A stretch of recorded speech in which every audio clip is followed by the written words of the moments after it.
Hello, and welcome to this tutorial on the views students will see in the new version of D2L. This tutorial is the fourth video in a sequence. We strongly recommend that you view the tutorials on navigation and content prior to viewing this tutorial on quizzes. Here we are in our course called Mike's Test Course 2. We can tell from a quick glance at the Updates panel that there is a quiz out there that we have not yet attempted for this course. There are a couple of different ways that we can get into this not attempted quiz. The quickest would be to click on the Quizzes Not Attempted link.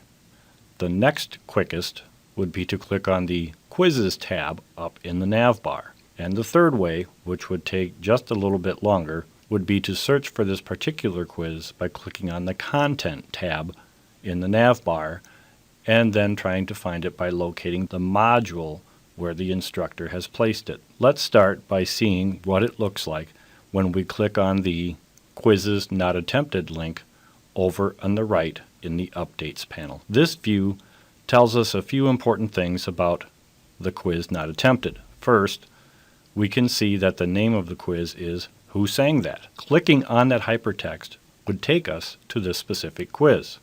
Immediately below the quiz name hypertext is the date range that the instructor has established for this particular quiz. Looking over to the far right, we can see the limits that the instructor placed on the number of attempts a student can make at this quiz. The number to the left of the word unlimited indicates the number of attempts that we have already made at this particular quiz. I'm going to click on the Course Home tab up in the nav bar to show you the second way of finding a quiz. And here we are, back at the course homepage. Notice that our Quizzes Not Attempted counter in the Updates panel is still at 1.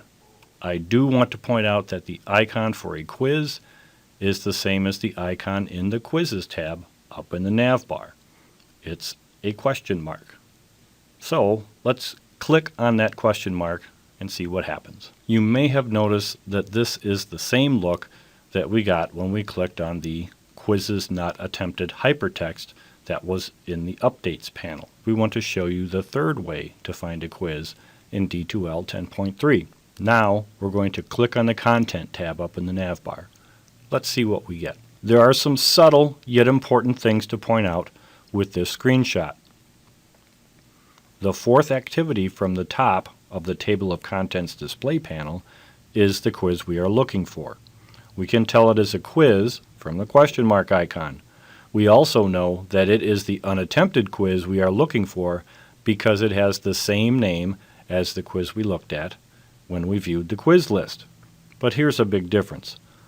Unlike those previous two views, we have a little more information here about the quiz. The instructor has the ability to put some instructions, a description, or other information about the quiz that we can see here when we're looking at it via the Content option versus either the Quizzes tab in the nav bar or in the Updates panel on the course homepage. If this screenshot were not cut off on the right, we would see a gray dot to the right of the quiz name to indicate that we have not yet completed this quiz. To change that completion status to a check mark, we would need to attempt the quiz. To attempt the quiz, we simply click on the blue hypertext to open it up. Once you click on the Start Quiz button near the bottom left of the page, the quiz will set up in your browser in D2L, but be patient. Longer quizzes with multimedia files especially are likely to take a few minutes to load. After clicking on the Start Quiz button at the bottom of your screen, D2L will open up a dialog box. That box does a couple of things. 1. It reminds you yet again that your quiz may take a while to load.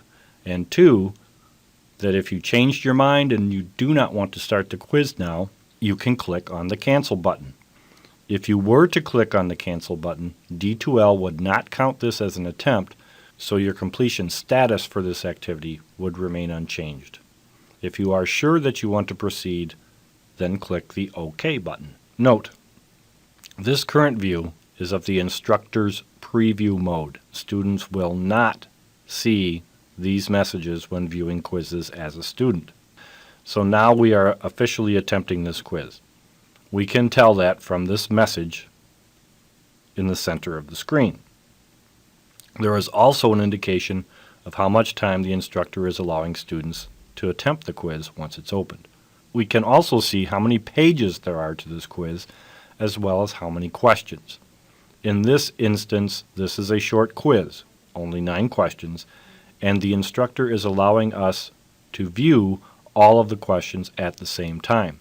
We can tell this by the presence of the scroll bar on the right side. A few other things to point out. The icons that indicate whether a question has been saved or not, the location of the Save button below each question, and also the ability to use a spell check feature, which can be very important when answering a short answer question, as these first 2 questions are. Also, the instructor can set the degree of difficulty for each question by determining how many points they are worth. By looking at the 2 questions here that we can see, we know that they have an equal weight because they are each worth 1 point for this quiz. Finally, D2L gives you a great suggestion to save your response to each question individually after you complete each question. And they even give you a second way of saving your answer. In addition to the Save button below each question, there's a floppy disk icon to the far right of each question, which also saves that response. Now, let's scroll down to the bottom of this page and see what that looks like. Down on the bottom left, there is an indication of the quiz status. Once a student gets to the bottom of a page in a quiz, they will also see 2 buttons which will allow students to save all responses, which can be useful, especially if a quiz has multiple pages, as well as go to submit quiz. If we were to save all responses, the icons would change color and appearance, and even though we have not entered a response to questions 7, 8, and 9, D2L would let us do that. If we were to then hit the Go to Submit Quiz button, D2L would give us a dialog box with a message that we have unanswered questions and give us the option of going back to the quiz or to continue submitting the quiz with unanswered questions. Yes, D2L will let you do that, but it will only do so after attempting to warn you of what it is that you are about to do. And this is what that warning would look like. D2L gives you a sequential list of your unanswered questions. There are 2 ways to review the questions. Either click on the icon over in the Questions menu, or the name of the question in blue hypertext in the list of unanswered questions. Either way, you can still choose to go ahead and submit unanswered questions. But this is really your last chance screen. D2L is giving you yet another reminder at the bottom. Once you press the Submit Quiz button, you cannot return to your quiz. And that completes this brief tutorial on quizzes in D2L 10.3. I want to thank you for watching. The next video in this series is going to be on the Dropbox function. I hope to see you there.